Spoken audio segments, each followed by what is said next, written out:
Olá, viva! Seja bem-vindo a mais um episódio da Escola Bíblica. Abrimos assim, desta maneira, mais uma vez a Escola Bíblica para lhe continuar a falar daquilo que vem escrito no livro aos Romanos.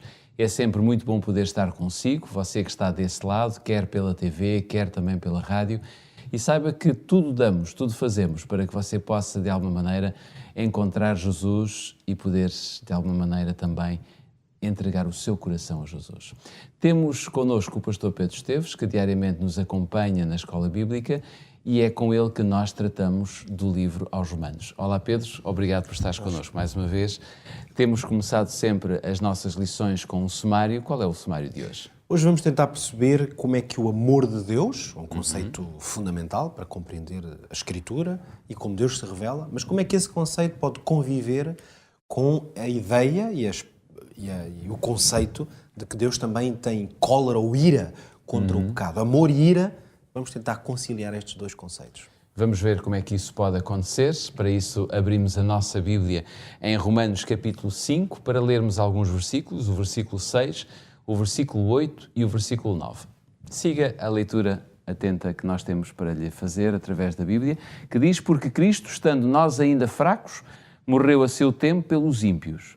Mas Deus prova o seu amor para conosco em que Cristo morreu por nós, sendo nós ainda pecadores. Logo, muito mais agora, sendo justificados pelo seu sangue, seremos por ele salvos da ira. Pedro, tal como tu falaste, esta passagem, ou melhor, aquilo que nós vamos tratar hoje é um pouco esta questão, como é que nós podemos entender amor e ira. Esta passagem é magnífica porque fala exatamente do amor de Deus através de Jesus. Mas tal como dissemos, refere-se à ira. Como é que nós podemos então entender amor e ira nesta mesma passagem e ao mesmo tempo? Jorge, na Bíblia nós podemos encontrar uma definição de amor que tem algo de muito pragmático, de operacional. Deus, que é amor, tal como ele é apresentado na Escritura, faz parte da sua essência, da sua natureza, é uma virtude que lhe é inerente. Mas como é que isso se manifesta? Isto não é apenas um conceito místico.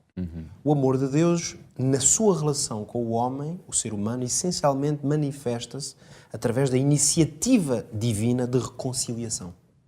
Ou seja, dito de outra maneira, desde o Éden, no relato bíblico, portanto, desde o princípio, que nós vamos encontrar Deus a dar passos concretos para que seja possível uma reconciliação. É aí que nós vemos, por excelência, o amor de Deus em ação. Ou seja, nós encontramos um quadro que a Escritura nos traça desde o princípio, do ser humano que está como que em fuga do seu Criador, porque perdeu uma certa, vamos chamar-lhe, habilidade natural para amar Deus. Nós temos perdido essa habilidade natural para ter prazer em Deus, para o amar, para querer a sua companhia, a sua relação. E é a perca desse amor profundo por Deus leva-nos a viver numa sequência de afastamento. Então, como é que o amor de Deus se manifesta? Ele vem à procura.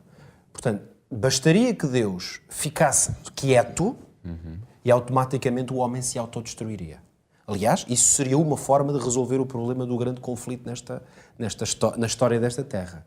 Porque no momento em que Deus tinha advertido o primeiro ser humano, o primeiro casal, fazendo agora aqui um relance a essa história, a partir do momento em que Deus adverte o casal de que o afastamento daquela perfeita vontade implicaria a morte, quando eles são coniventes com esse ato, Deus poderia fazer o seguinte: simplesmente não aparecia mais na Terra.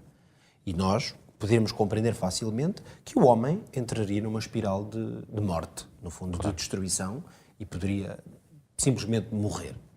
Mas Deus vai intervir nesse processo de autodestruição em que o homem se colocou, e é mesmo a autodestruição, uma vez que ele foi avisado, e então Deus vai intervir, vai aparecer ao homem, vai dizer: onde estás? Procura-o, e começa-lhe a encontrar imediatamente soluções. Portanto, o amor de Deus é alguma coisa que na Bíblia se manifesta de uma maneira muito especial depois do pecado. É aí que nós percebemos o que é o amor.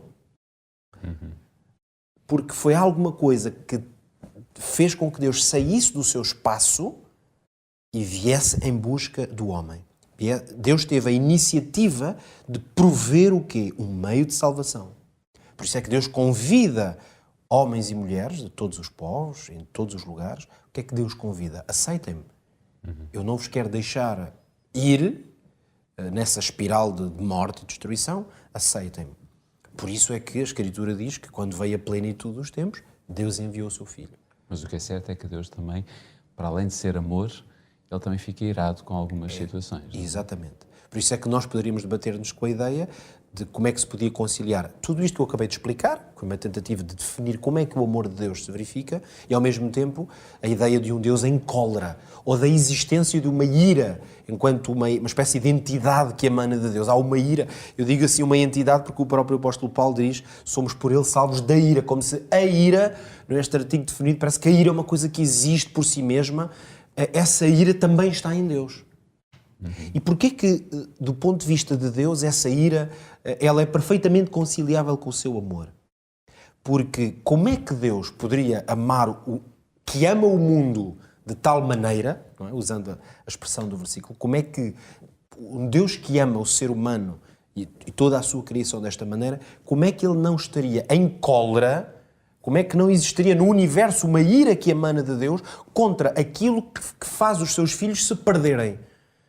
Quer dizer, isso cria... Aquilo que traz a morte aos seus próprios filhos. Não é? Portanto, a morte eterna. A morte eterna, precisamente, a ser experimentada pelos seus próprios filhos, não pode ter outro efeito num Deus que ama, senão produzir essa ira. Portanto, não é apenas um sentimento, é mesmo como que uma força que emana de Deus, que é paralela ao seu amor.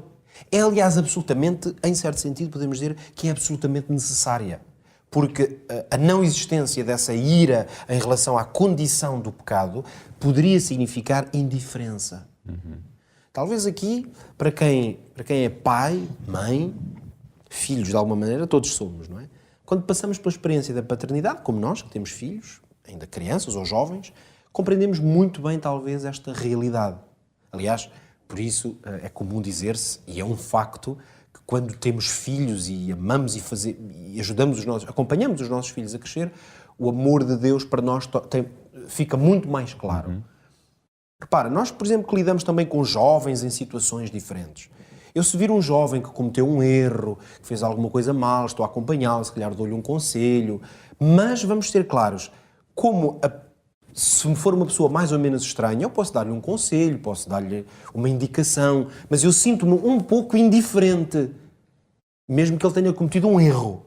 Agora, se for o meu filho a cometer um erro, eu não consigo ficar indiferente. Por isso é que muitas vezes os pais são capazes de dar, se calhar, um berro a um filho, se calhar dar-lhe uma punição, um castigo, e se fosse uma outra pessoa qualquer, uma pessoa que conhecessem, não iam agir da mesma maneira. Porquê? O amor e a ira conciliam-se no sentido em que o meu sentido de proteção, de querer a bênção daquele que eu amo como a mim mesmo, leva-me a que essa ira, por isso o apóstolo Paulo já dizia, irai-vos, mas não pequeis, o que quer dizer que até na experiência humana pode existir essa noção de uma ira, mas que é motivada por uma vontade de salvação. Há um exemplo na Bíblia que me parece bastante interessante, onde nós vemos o amor e a ira de Deus, que é quando o povo de Israel está prestes a sair do Egito, não é? Em que há ali um sinal de amor e um sinal de ira também. Deus dá a indicação àquele povo de colocar o sangue dos cordeiros nas portas. A ira de Deus vem manifestando naquela praga, que de facto era uma praga de ira, matava os primogénitos, porque o povo de Deus estava a ser atacado, mas o amor de Deus manifesta-se dizendo, todos os que quiserem aceitar-me, no fundo, aquele grande poder que trouxe destruição também trazia salvação. Claro. Ao mesmo tempo. E aí nós conseguimos encontrar esse Deus que tem uma ira profunda para com o pecado, mas que está a fazer tudo o que é possível para salvar o pecador. Ok. Ainda existe o versículo 10, que talvez nós pudéssemos ler, o versículo 10 de Romanos, não é?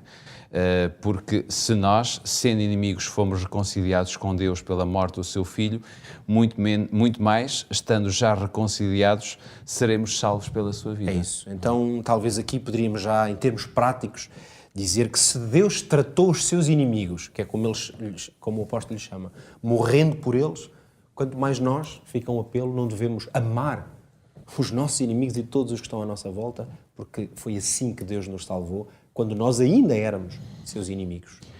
O nosso tempo terminou, mas não terminou claramente aquilo que nós podemos aprender do livro de Romanos. Por esta razão, fica encontro marcado para o nosso próximo episódio. Até lá, que Deus o abençoe.